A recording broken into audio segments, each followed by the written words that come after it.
Hello, hello, hello, beautiful people, and welcome back to another episode of the Career Gems for the Journey podcast. We're excited to be with you, and we are really coming into our second half of the year. We have some amazing guests lined up for you, so we hope that you continue to ride with us. We're going to get right into it today and skip some of the housekeeping because we have an amazing guest.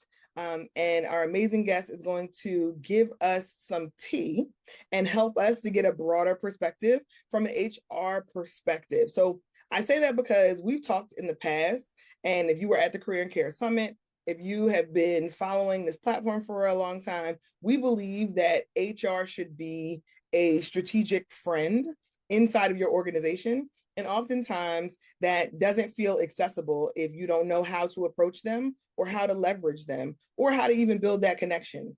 So we have been looking for really honest, authentic HR professionals to help us navigate that path so that people can transition from, I don't talk to HR, I don't know what they do, they don't know what I do, to I'm leveraging relationships with HR or I'm learning more so that I can use that to accelerate my own career. So I want to introduce you all to Ebony Russ.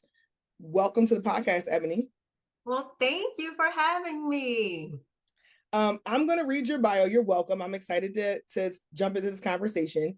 Ebony Russ is a human resource business partner with 20 years of experience in HR and management. She began her career in the insurance and financial services industry and later worked in aerospace and defense, leading policy development, employee relations investigations, and performance management. So like full cycle of HR management. Yes. She also serves as an adjunct professor teaching human resource management and training and development. Ebony earned her bachelor's degree in business administration from the Bethune-Cookman University. We're a big fan of HBCUs on this show, and an MBA from Nova Southeastern University. She also holds certifications in human resource management, human resource development, and diversity, equity, and inclusion. Drawing from firsthand experience navigating corporate culture, Ebony has helped professionals from entry-level employees to executives understand performance, perception, and opportunity.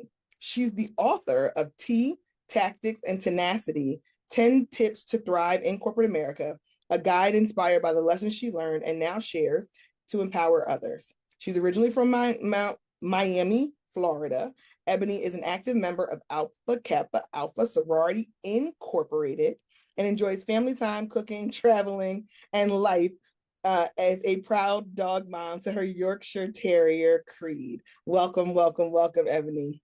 Thank you, thank you, thank you. You're welcome. Hopefully Creed is going to let us have a good podcast experience. I know sometimes our friends hear voices on the other side, so we're fingers crossed that Creed is going to let us be.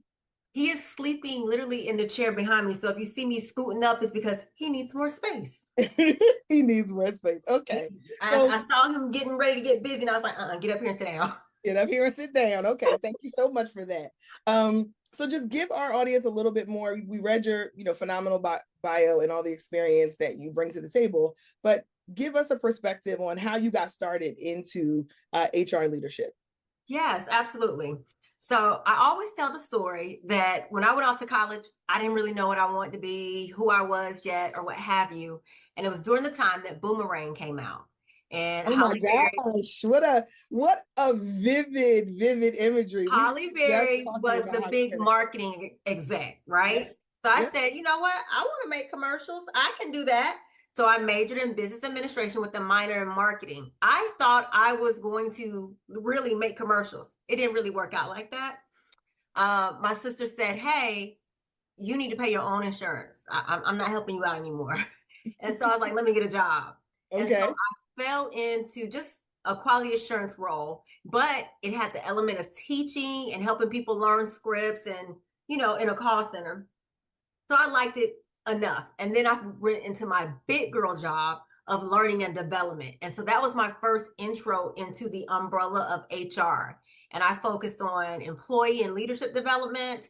And it really helped me because I got the coaching, the crucial conversations, all the personality assessments, and the strength finders. So that early on honed my skills as a leader. And then I transitioned into that core HRBP role. And it's just been climbing the corporate ladder from there. So First of all, is this your older sister who told you had to pay for your own insurance? Of course. Of course. My sisters took care of me throughout college. One of my Oh, sisters, like on the 1st and 15th, when she got paid, I got paid. oh. What an amazing. I can say I have a similar story. My sister used to now I didn't go to HBCU, but I was in college. My sister graduated maybe a year before me. And the story is relevant because it's one of those examples of how do we, how are we consistently investing in who we are and allowing ourselves to grow and to build. And my sister was similar, like, you're going to finish school. And in order for you to finish, I know you need to have a little bit of money in your pocket. So she didn't get me on the 1st and the 15th, but there would be once a month where she would just like call me, because this is before text messages. This is before Oh, yes. say, I put money in your account. I'd be like, oh my God. Listen, I used to have to call on a calling card. I didn't have a cell phone when I was in college, not to date myself or anything like that. No, we're not. But I had a calling card because it was long distance. I had 1305. It's a call. And so one of my sisters is 14 years older than me, and the other one is, I believe, 12 or 16 years older than me, and then 12 years older than me. And so yeah, and my sister that's 12 years older than me, she took care of me. She was big sister. She did everything. Shout out to big sisters, our first mentors, our first sponsors, the first people that saw potential in us, besides our parents, and made sure that we hit the destination we were supposed to arrive at. And so I'll just say, although I don't have my own children, I have all my nieces and nephews. And so when my niece went off to college, not big sister, but now I'm auntie, whatever you need, I got you. But I used to tell her, I made it on the whole month on $200, $100 on the 1st and $100 on the 15th, the whole month. You're averaging about $500. I know this is not about gems for your journey, but I one day sat her down. I said, "Do you see my nails? I don't have bling on my nails for a reason. That's extra money to be embellished and designed. And as an unemployed person, you shouldn't have that either." We're resetting expectations. She did the math and said, well, with inflation, if 500. These kids are different. They are different. Very, very different. I'm sure that she'll be paying it forward to someone else because you took good care of her just the way your sister took good care of you. So I know that was a bird walk, but it's that felt like a connection for me. So you started off non-HR, thought you were going to be making movies. Then you got into like a training and development space. But tell to me just a little bit more about, you mentioned some certifications or some assessment tools that you were able to learn during your time in one of those roles. And for our audience, just give people context. What are those assessments? What do they actually mean? Okay, absolutely. So my favorite one is the Myers-Briggs type indicator. It's MBTI. And so I actually got certified a long time ago, and I hate that I don't use it as often sometimes. Sometimes I literally go in my closet and pull the books out because it is derived from data. Like, they ask you all these questions, and it's not a test. I don't like people to call it a test. It's an assessment because there's no right or wrong answer. It's really about your preference and your preferred choice. And that's the same on all of them, whether it's a color palette one, true story where you find, oh, I'm a blue or I'm green, and different colors are assigned to you. These assessments, they're like, do you get energy when you are around a group of people or when you are alone reading a book? And so they ask you a variation of that question over and over and over again to determine, are you an extrovert or an introvert? And they go down the scale, and so you learn more about yourself. I always encourage people to lean into those assessments of what they say and really let it sleep on it. Is that what I like? How does that feel, right? And so because I've been doing these assessments so long, I went from being like an ESFJ to an ESTJ. So that F and T that swapped, being a filler and living with my emotions, to a T, being a thinker, because I'm so strategic now in my role. And that's exactly, like, over 15, 20 years, it's going to change. It might not change in 2 or 3 or 5, but over a long period of time, it should evolve because of your experiences that you've gone through. So you mentioned Myers-Briggs.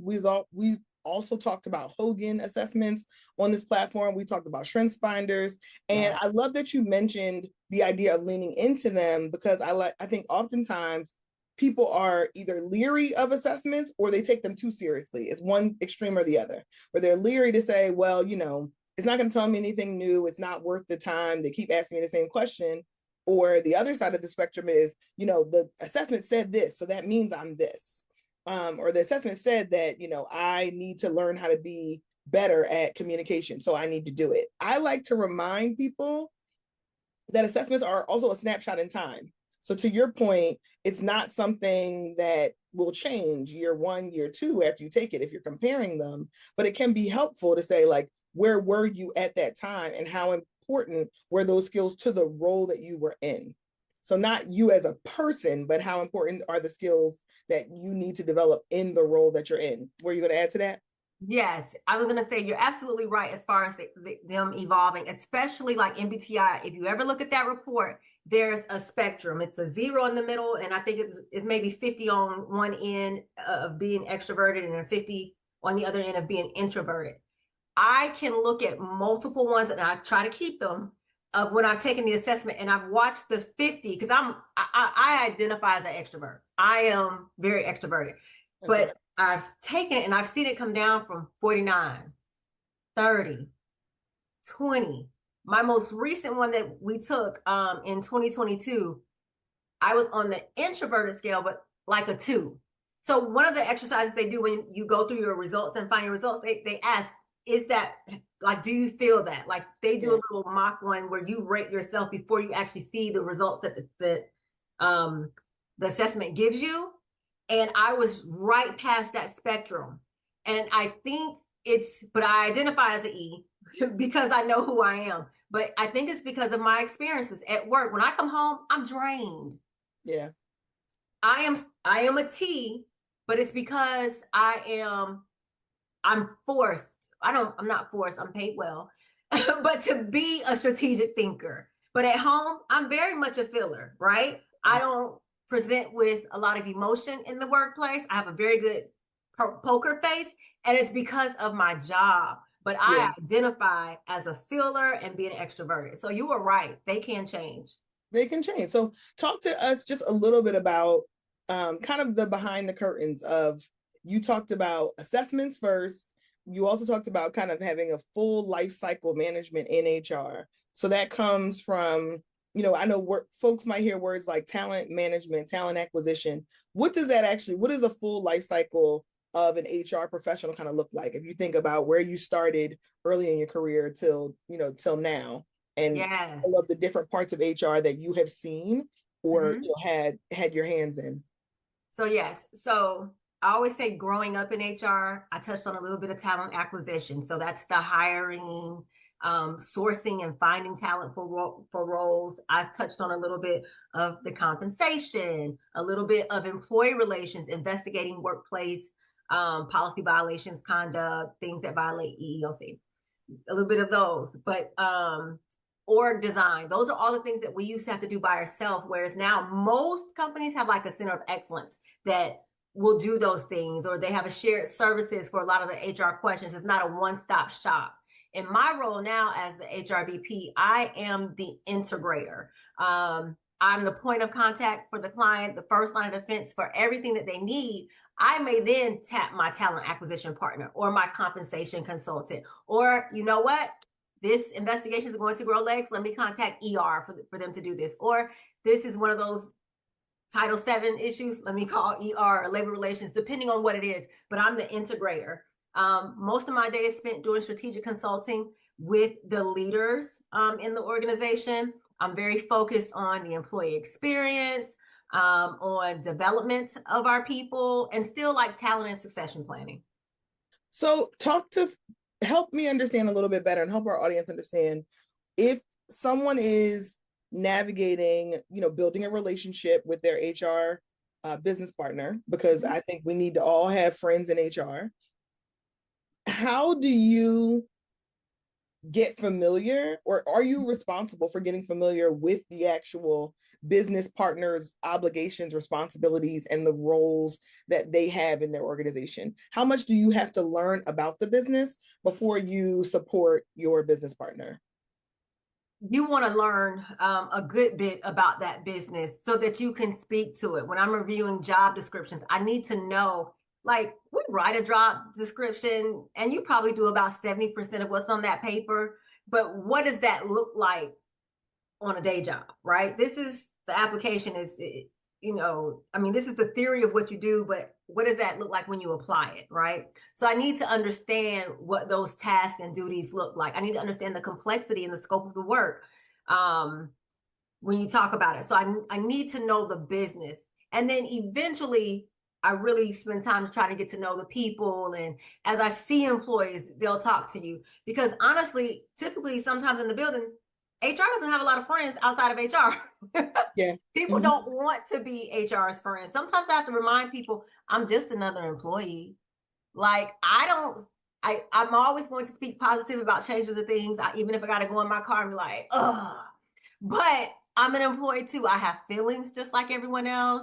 So I experience things as the same. I don't have how employees maybe have the space to complain about things. I just don't have that space at all. Right. Um, Okay. Maybe with my peer group, we'll talk about how we don't like something, but we'll never do that outwardly facing. Understood. So then you said that you noticed that HR doesn't have the same like social connection as other departments. Do you think has that been consistent across companies that you worked for? Because you said you worked in a number of different industries. So has that followed you throughout your HR career? I'm going to say this. I think it has changed for me personally. This is just my experience. It has changed since COVID. Um, a couple things happen. One, being 100% on site versus being remote. Also, now coming back to the building, everybody, you making us return to office. We definitely don't like HR. You've had to come out and communicate this message. I can't count the number of reduction in forces that I've been the face of over the years. So it has changed, right? Do I still love to participate with, our employee resource groups and different forms of that nature? Absolutely. But unless people have taken a moment to get to know me and know, okay, she's not that typical HR, then it's like, that's HR. Yeah, We're there's going to skip definitely. a seat over here. We're going to let her sit over there by herself. Oh, you know what? I never really thought about it that way because I have had my career and has been pretty vast in the types of environments that I've worked in. And I've had amazing HR professionals that were like 10 toes down, gave me fantastic advice, kept me in a position where I was, managing my own risk or challenges that go along with things that were happening in the organization. And I've also had HR professionals that are completely aloof, just disconnected, didn't know the business, didn't bother to Oh, try, wow. and like almost put us in a position where their priorities as an HR professional were going to outweigh the business priority at that moment in time.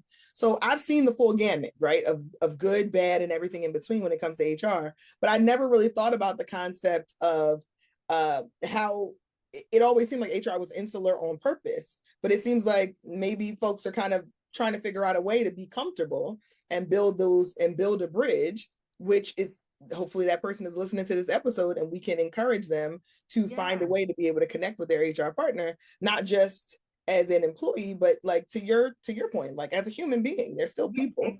exactly. And Okay. so I find wins, especially with other leaders who maybe haven't had good experience with HR, just on the foundational level, right? There's a few things I'm always going to talk about in the workplace. I love to cook, I love to travel, and my dog. So if you ever want to get to know me, those are the safe topics that we can talk about, right?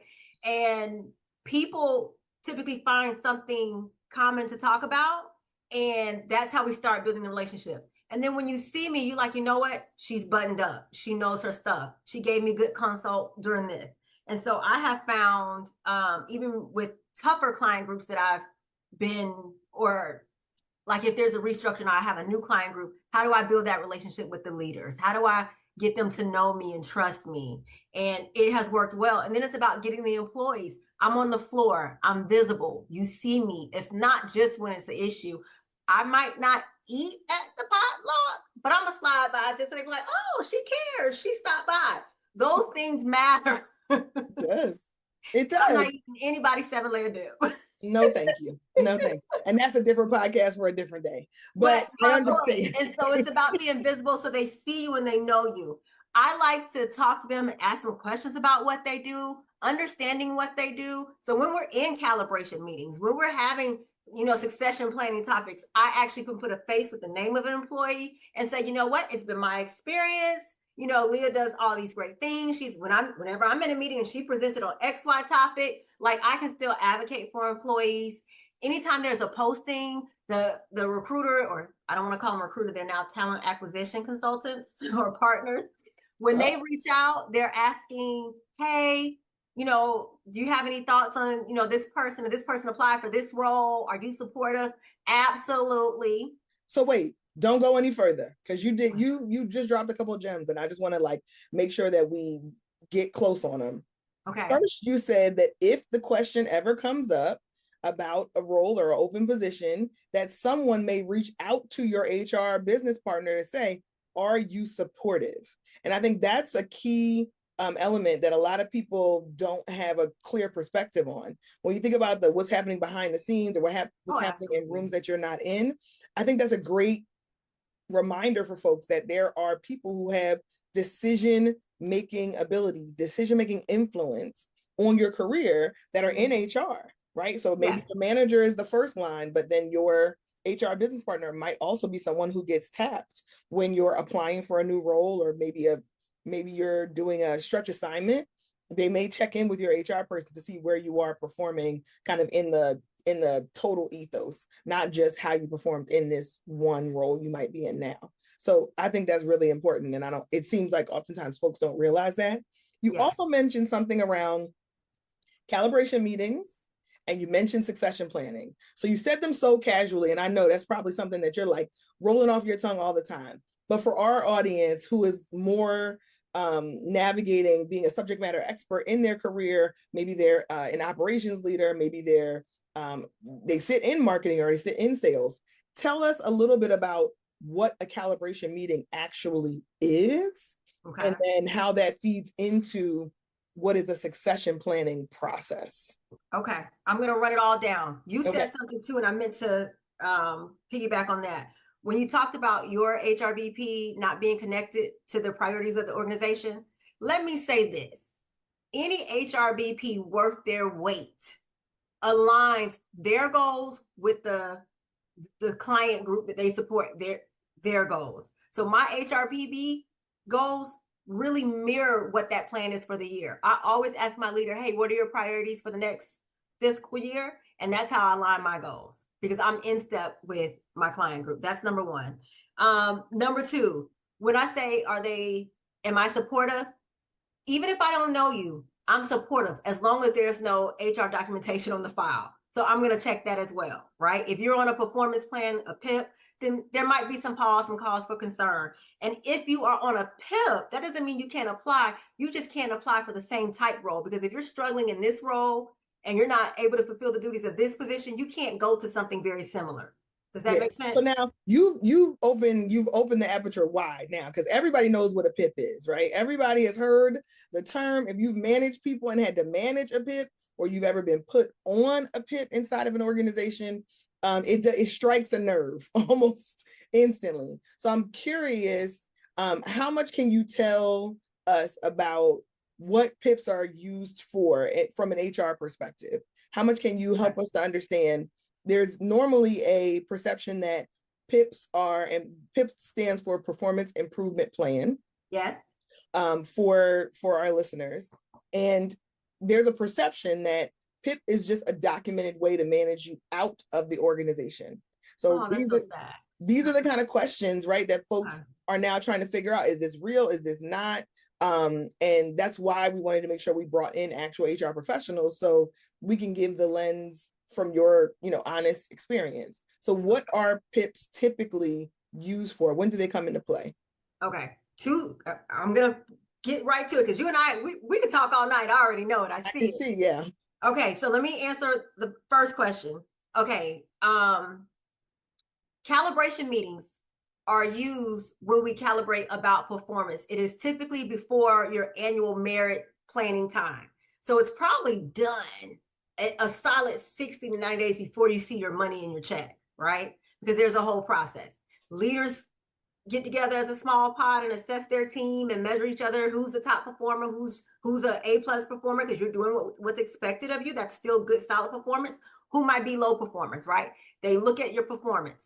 They send it on up to all your levels and review it. Then typically at a higher level, they go in and they have to manage to a budget, and that's how you get to your merit. So that's a calibration process. The other process we talked about was succession planning. And that's when leadership identifies successors for key roles. So whether it's it might be the next first line manager. It could be someone who could step into a senior manager role. Who's next for, of those senior managers, maybe who is good for a director role? Is it just for the segment they in, or could they do something laterally based on their skill set? So succession is truly planning for business, right?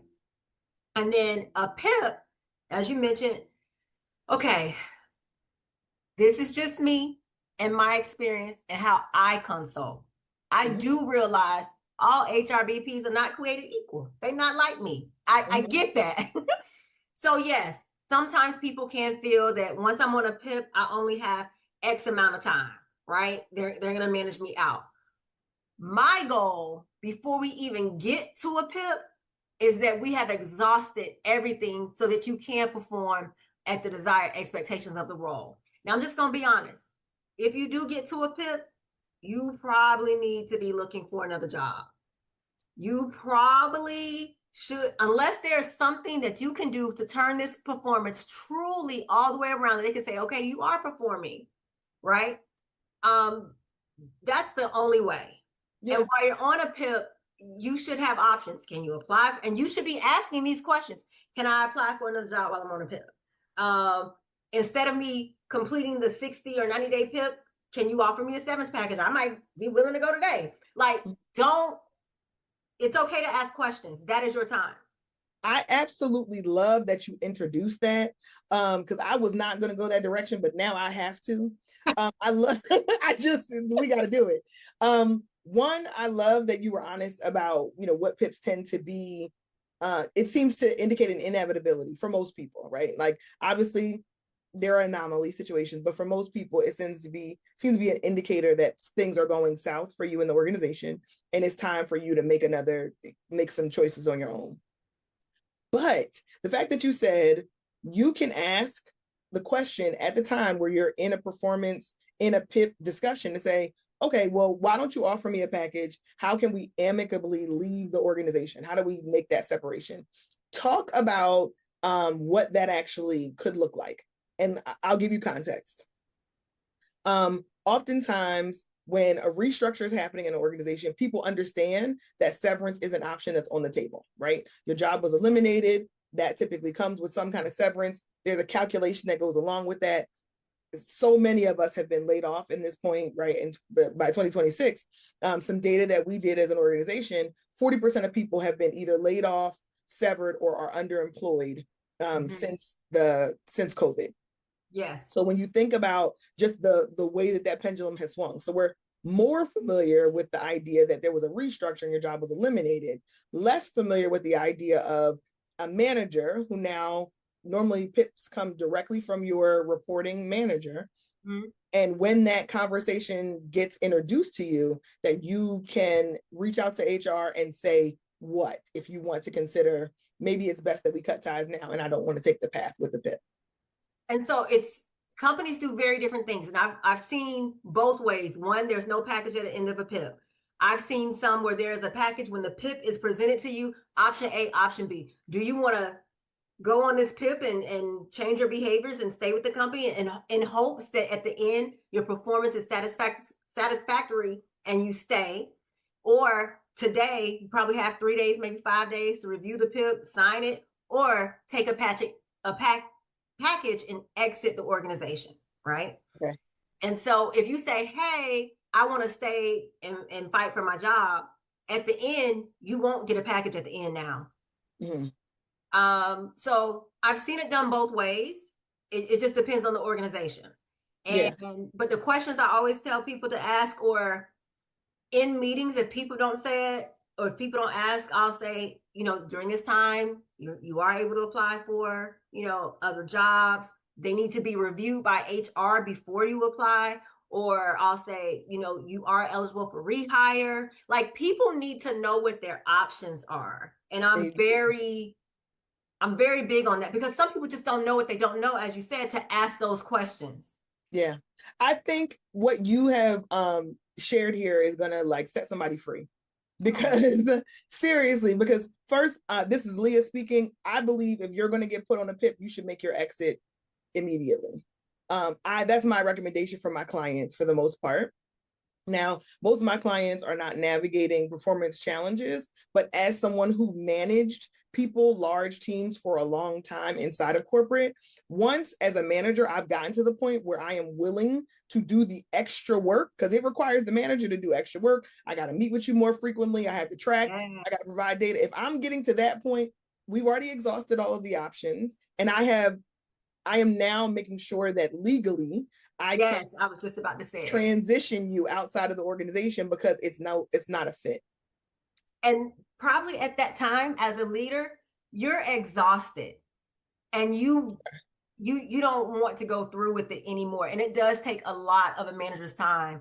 I recently told a leader that I was so just complimentary of how he was managing a situation with the right amount of empathy, but also the right amount of accountability.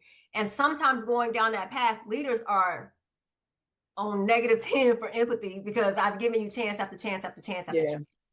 What probably is the most difficult to manage, and then I really become an advocate for the employee, is that when you haven't managed the situation and the leader comes to HR and is like, I want to go directly to a PIP. Nope, we have to start from square one. Like, it is a process. We don't just get there. So I need you to buffer your reaction, and also monitor how you treat this employee going forward, because I don't want your behavior to now be retaliatory.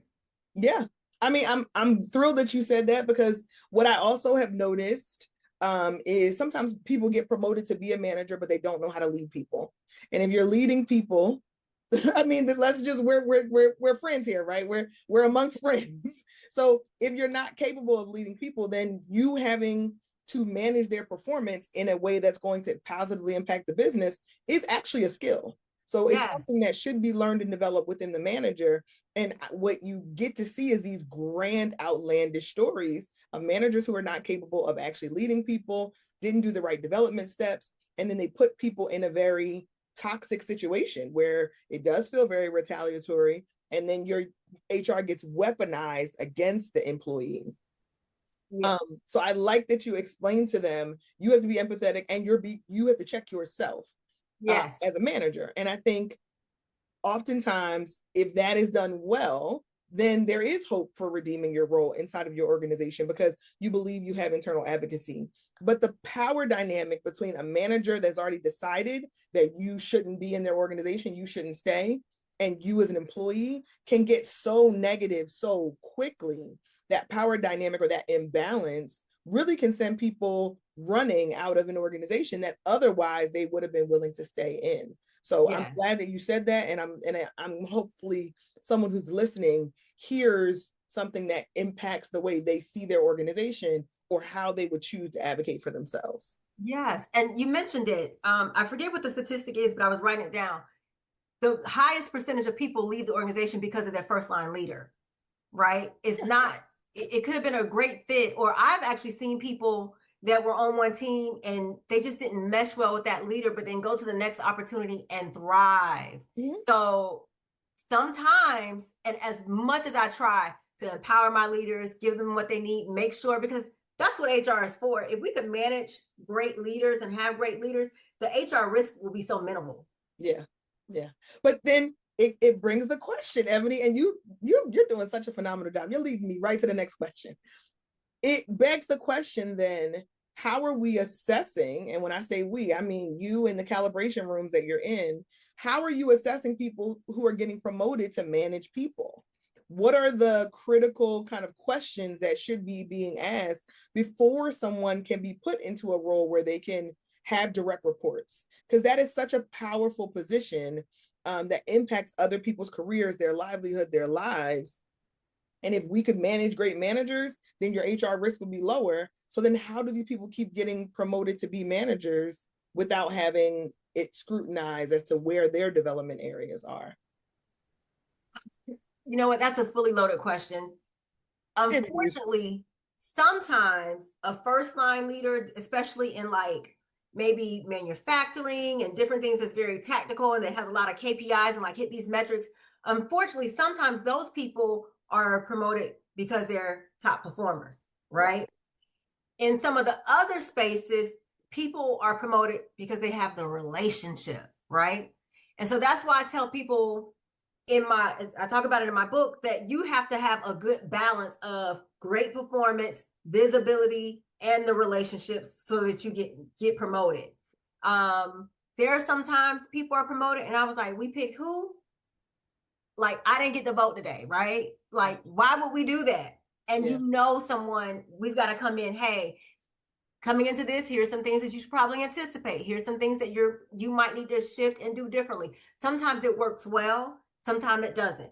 And I will tell you, even as an HRBP, sometimes I'll come back downstairs and I'm just thinking, a hard head make a soft tail. Because that's what my grandmother used to say. I can tell a leader, hey, this situation is not going to end well for you. Here's some things you might want to on your style, like just to change for the environment, for the culture, for morale. Sometimes it works, sometimes it doesn't. Yeah. So I think what you have, again, you're going to set somebody free because somebody's thinking, well, they're my manager. So of course they know how to lead people, right? Or else they wouldn't be in the role. And I see you feverishly shaking your head no, but I think that sets somebody free because sometimes you can be trapped under a manager that just doesn't have that as a core competency. Were they an amazing individual contributor? Maybe. And cheers to them for that. But that doesn't mean that they're capable of managing people, which is normally where my organization comes in, interestingly enough, because it's like they have the technical skill, they have the business acumen, but they don't have the people leadership. They don't have the soft skill development. And I wish if I could have a perfect scenario, especially when someone becomes a frontline leader, even more so if you came from a highly technical background, that there is some obligation for you to get specific leadership development capabilities in year 1 and 2 when you're leading people. And I worked for several different companies and some do it really well. And some I was like, oh, you're just gonna let that happen, huh? Right. It's a lot. It's a lot that we're missing here. But and so the ones you see doing it well, what's happening? As a leader, you might go in and you meet your team or what have you, but you have a true leadership learning plan to be a leader. They are invested in your communication, your influence, and how you communicate vision. Like it's clear, like, and they have a philosophy, like it's a culture that they create for the leadership. And then, then there are others. Stranger things have happened. So I love it. I love the honesty of it because I understand that as an HR professional, there's only so much that you can do once more senior people in the business team have decided this is the person that I want to promote. So the idea of making the suggestion of, okay, if this is the person we want to promote, how do we secure them? How do we put them in a position to be successful so that they don't do harm to their direct reports or to other parts of the organization? Even to their peers, right, in their style of communication. So I sincerely believe in leadership development, executive coaching, all of those things in order to enable, obviously I believe in it, it's what I do, but like in order to enable people who have really strong business performance to become better at what they do and to become the investment that we know that they have the potential to be, but to just send people off, unfortunately, it happens so often. And then you end up in a tussle. And normally the employees are the ones that suffer. And I'll tell you this, the higher you go, the less feedback you get. Say more about that, because that's something that we talked about. We just talked about visibility on our LinkedIn Live earlier this week. And we also talked about true candid feedback and where it comes from. So I would love to hear your perspective on what's the context behind the higher you go, the less feedback you get. Because your people that report to you, they're not going to give you real honest feedback. There might be some leadership 360 assessments, or, we might do some skip level meetings here and there and get some feedback, but then it is also compiled into themes or like that. Someone's not giving you that raw feedback, right? Stop emailing us at 9:00 at night. So we come in to 20,000 emails in the morning and everybody, the hair's on fire. Oh my God, what did we do? As a leader, you're setting the expectation. I need to be working all time of night. Like, it's small little things that create the culture on the team, right? And so for me, and I'm speaking to other HRBPs too, I do my best to be honest and give the feedback to my leaders, because if the organization is doing well, that means I'm doing well. If we've got a lot of issues, how am I helping the organization, the culture, the environment, and the team, right? So I try to give my leaders honest feedback and then help them. Here's a few things you can do. Some leaders will lean in and use it, and we truly have that partnership. And some leaders think, I've been doing this for so long, I don't need any help, but you do. How you lead your fellow baby boomers is not how you lead Gen Z. So what you have, I think, allowed us to have a perspective on is frontline managers tend to have a lot of scrutiny and get a lot of feedback because they're more accessible, I would say. And I think the way that they tend to be obligated to their team means that someone is paying closer attention and someone is receiving, complaints or concerns about this individual. But to your point, when you get to be a senior director and a vice president, who is the audience that you are seeking your feedback from, and do they feel safe giving it? That's why, lots of organizations will start to see these anonymous surveys, and you may see a 360, and you may see, employee engagement surveys. You start to see these broad-based assessments, or information gathering is what we used to call it, right? Voice of the customer. Let me say this. Go ahead. To all employees listening, watching, always complete the employee survey. I know you're thinking, no, they can track it, all these things.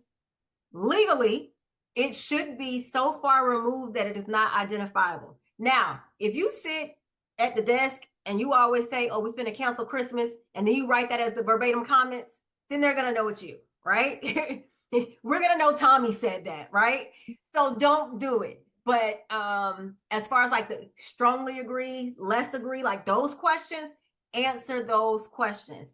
And if you have good things, especially it changes your benefits, it changes flexibility in the workplace, it can change things based on the survey, because it's not just you taking it, it's thousands, hundreds of thousands, depending on how large the company is, but thousands of employees taking it. And it is truly to hear what's on the hearts and minds of employees. I have personally seen new policies implemented and changed because of the responses on those surveys. So I am an advocate for surveys. So lightning round as it relates to survey. Okay. Lightning round as it relates to surveys. Without you identifying through your language that who you are, is there other ways where people feel like they could be identified in these anonymous surveys? I'm going to say no, because even if we don't get enough respondents on a team, we don't produce a report for that team. We roll it up to the next level. Okay. And I have done that at every organization. There's always a minimum for a report. Okay. So what Ebony just said is, if there's 4 people or less, then that data will not be reflected as. Well, I didn't say that number, but you have to have a minimum. You have to have a minimum number of respondents. And if not, then it has to be rolled up into a bigger group to keep the anonymity possible. Correct. Okay. Second part of that is, give us an example of when you've actually seen policy changed based on a survey, and something that would actually directly affect employees, something that would matter to the individual that's filling out the survey.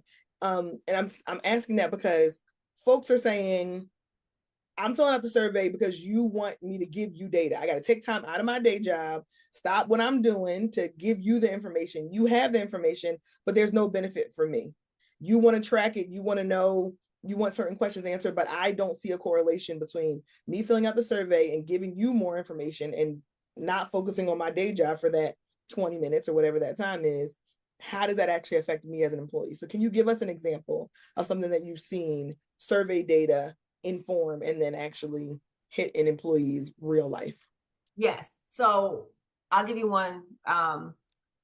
We used to have two different buckets of time, and this is at another company, but sick time and vacation time.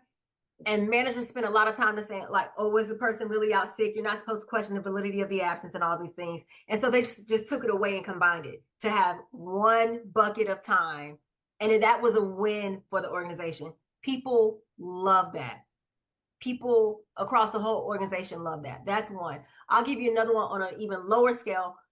We used to have, we called them barometer scores inside of a department where people were in a call center and they had to shift bid, and they could only shift bid for their particular site based on feedback of the survey. They were allowed to shift bid with anyone in like Atlanta, Dallas, Phoenix, Tacoma. Like they opened up the shifts to make the workplace more flexible for the people. Okay, so let me make sure I understand that. So the role could be done from wherever in the world, and because it was a call center operator or responsibility, so this gave them an opportunity to then pick up shifts in other areas and other regions, not just their local home site. Correct. And it also helped the business, because if they're all in Atlanta and these are all the shifts in Atlanta, let's just say I do need some flexibility in the workplace. Well, now I can work 11 to 7 from somebody who's in Dallas, Texas. And so it's a time difference, but I now have the flexibility of what I need to do in the morning. Okay. And different things Those are like good that. examples. Yeah, those are great things. And I actually talk about those when I interview, because those are my significant business results. Okay. So good. I think people need some tangible evidence that tells them this is worth my time. The last thing you go ahead. Oh, I was going to say, I think what happens is, and I talk about this in my book, speaking up and own your voice. It's not that companies don't want to hear your concern. It's being able that you present these ideas. It's how you present them. You know what I mean? Just how you share it, and that you have some substance behind it. Just not, oh, I don't like this, we don't like this. Like, how do you communicate it and say it, right? And so make sure someone is receiving the message well. Okay. So I think that's consistent, right? Because you have to make a business case for anything inside of a company. Oh, And there has to be a direct business correlation that you either have research or you have some evidence to be able to compel.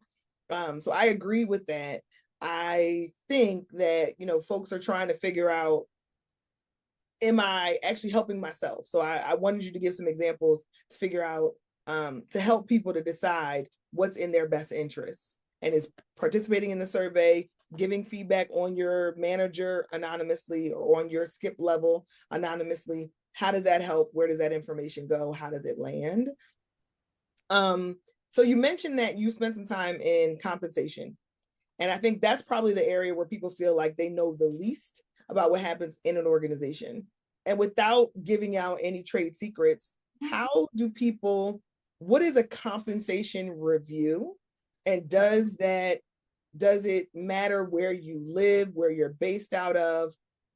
What is a compensation review, and how can people get a better understanding of evaluating their compensation when you have stuff like Glassdoor giving you information, like, right? How do you make those two things make sense? So help our listeners understand that.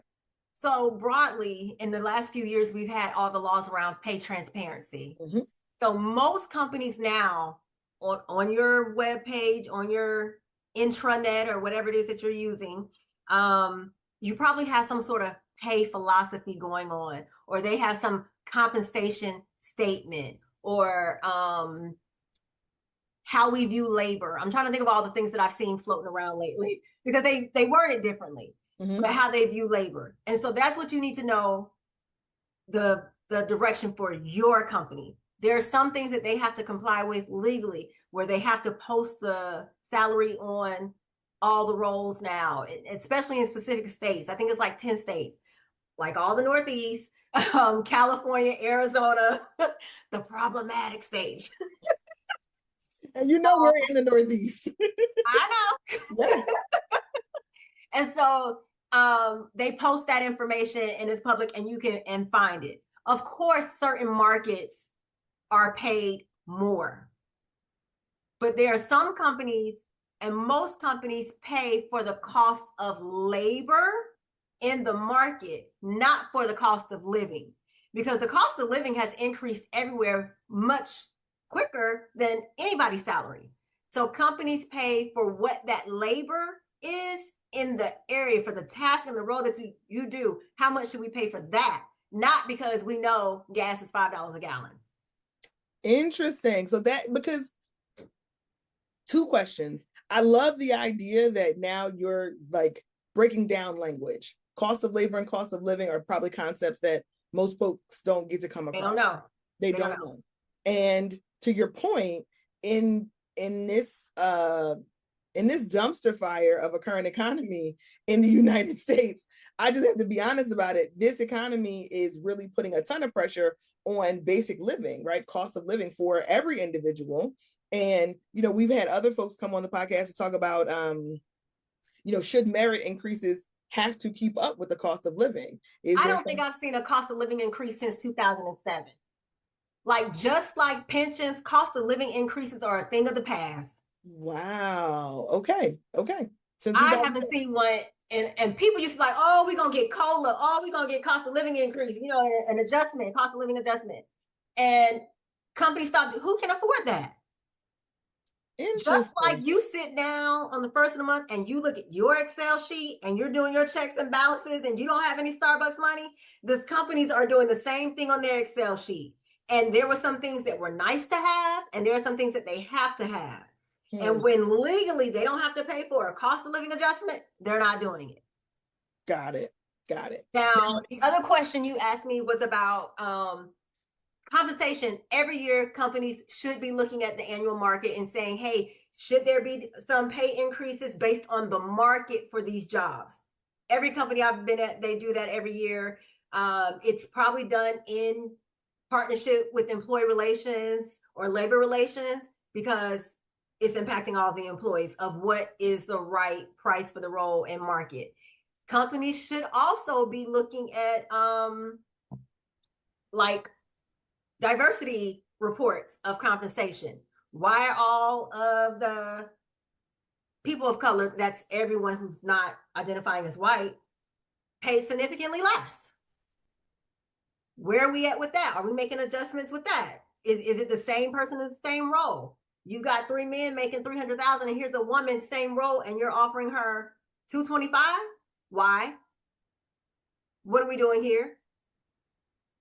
And I have seen that firsthand. So I'm glad you've seen it, because I think that there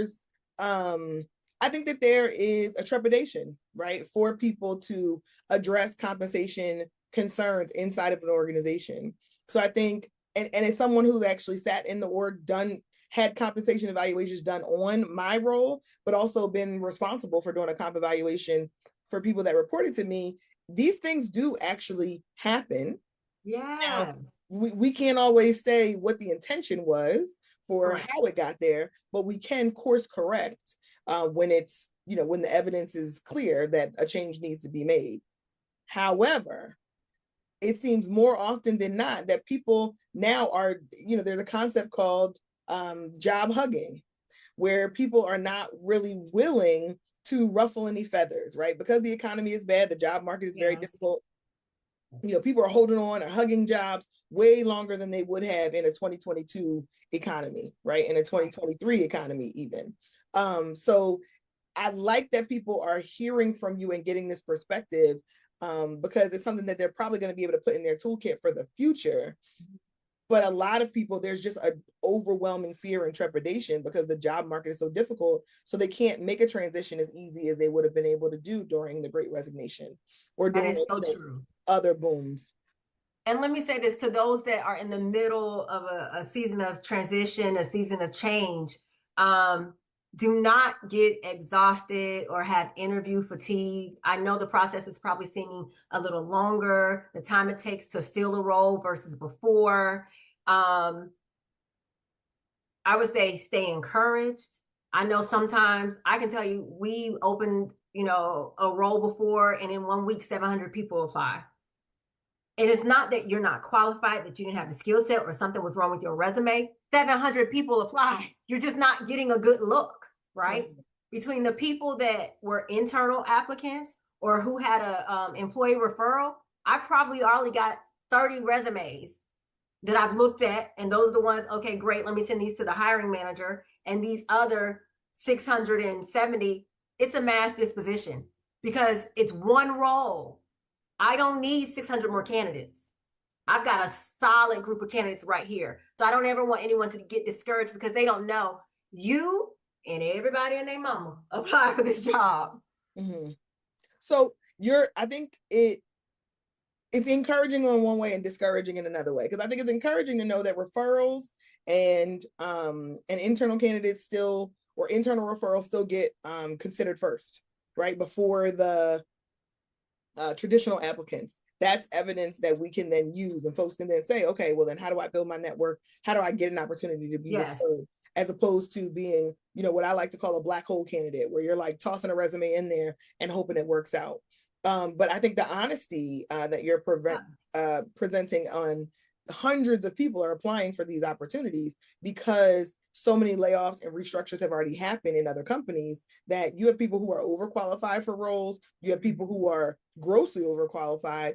But talk to me about this idea of being overqualified, because it's something that I think is a trigger for a lot of people.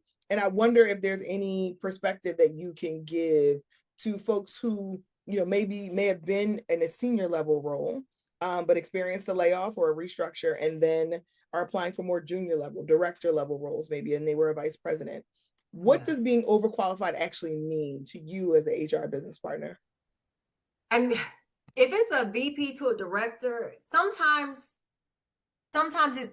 those are not necessarily overqualified. You really have to look at it. Is it apples to oranges? Now, if you go from being a VP and running a 3,500 employee department to wanting to be just a sales rep or individual contributor, I think it's worth a discussion. People are sometimes at different places in their life. And this is just me and my experience and what I encourage my leaders to do.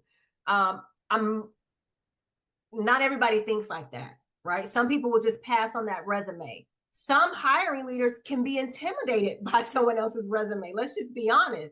Thank but you. Even when there's a gap in employment, I'm like, okay, well, let's just have a discussion first. Before we say no, I'm always open to the discussion. And I think that's it. It just depends on who's judging that day. I'm sorry. I don't have a better answer for that one. No, that's the truth. That is the absolute truth. And I think that's what a lot of people are kind of craving and wanting to hear. And I think that you provided a really honest approach to the idea of it depends on who's judging that day. And there are HR people like you who are behind the scenes helping to advocate and create opportunities and doing work. And there's also people who are not.